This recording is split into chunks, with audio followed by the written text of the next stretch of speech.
Now we're going to start at the bottom of the stack, specifically digital logic. Now let's look at that phrase, digital logic. First, let's talk about the digital part. Well, electronic circuits are inherently analog because they produce a continuous range of voltages. But in a digital system, we're only concerned with a discrete range of values. In a binary digital system, which is built around the base 2 number system, which is what's used in our computers, we're only concerned with 2 voltage values, one to represent a 1 and the other to represent a 0. Now let's look at the logic part. So logic refers to the logical operations and, or, and not.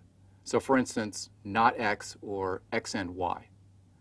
And we bring these two ideas together in digital logic. This idea of using a discrete range of values specifically associated with the binary number system, and then this idea of these logical operations. And we bring these together to form what's called logic gates. These are digital circuits that can perform these logical operations. Now, these circuits are constructed from what's called transistors. And there are many, many little transistors within your smartphone chip. These you can think of as just little switches. And using these switches, we can construct these digital logic functions. Now, from there, we can build up the digital logic stack. And we can use these logic gates to create useful functions such as a multiplexer. And you can think of a multiplexer as a selector. So it selects one of a number of values to appear at the output. And this becomes very useful later on when we talk about the computer organization part of our course. Now from here, we can also build up storage.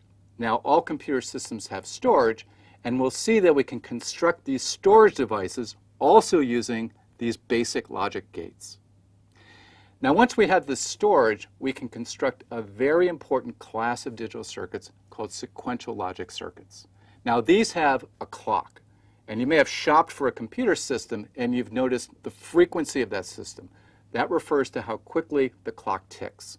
And we'll talk about that also in this section of the course.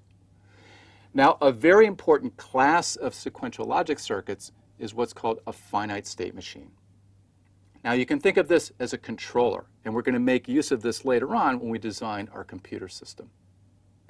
Now, the last thing we need to be concerned with is what's called timing.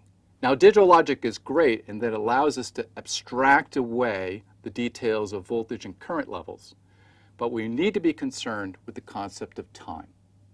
Because when we switch these transistors and we move information between them, well, that doesn't happen instantaneously. It takes some time. And those delays can affect how quickly we can run our clock, how fast we can clock our system. And so in the last part of this section, we're going to talk about how we analyze our digital logic system to determine how fast we can run our clock. And so at the end, you'll have the full range of the stack of digital logic. And you'll be able to apply this in a range of settings.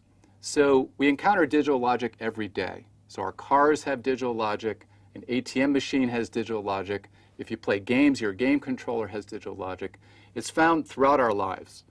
And we're going to apply digital logic in the next section specifically to the design of a computer system.